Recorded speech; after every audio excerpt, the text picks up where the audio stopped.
The overflow crowd of thousands waited for hours in the hot sun. For some, it was too much. But nothing was going to prevent the ceremony, already 94 years late. Prince Charles and our Governor-General Quentin Bryce escorted the World War I carriage towards the new cemetery.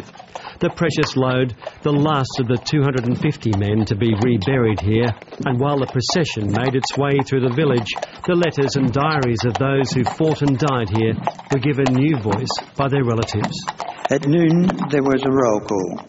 We went into action 20 hours previously, a Virgin regiment at full strength. 97 answered their names, 97 out of 1,000, and all practically within half an hour. Our neighbouring regiment, the 60th, fared even worse. Less than 80 answering their names out of 1,000. My darling wife, I am writing this to be sent to you in case anything happens and I am killed tonight. I have just been ordered to attack tomorrow and I'm taking my company over in the front line. I am absolutely confident of my men and we will get through all correctly, but we are certain to have casualties. My darling, it is a queer feeling knowing that the chances are that we shall be a smaller party tomorrow. Cheer up and take care of Dick. You will need all your strength to bring him up and look after him. God bless you, my darling wife and boy. I love you with all my heart. Nearly a century later, the old bones of a young man arrived to join comrades. A coffin and respect denied to them all for so long. The final journey was over. We hope and pray that they and all those who care for them feel their dignity has begun to be restored.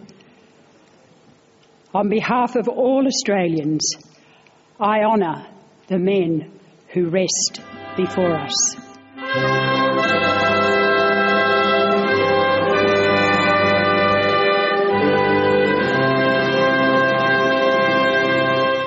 Young and old, Australian, French, British, this was a day to remember.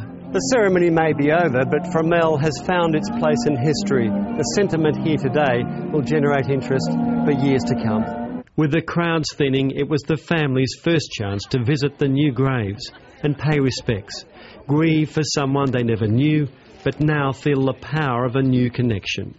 It's a truly wonderful experience to be able to come here from Australia and see my uncle who was killed 94 years ago. It's just tremendous. The family now has somewhere to come and say, thank you, Daniel, and we love you, and we'll never forget you.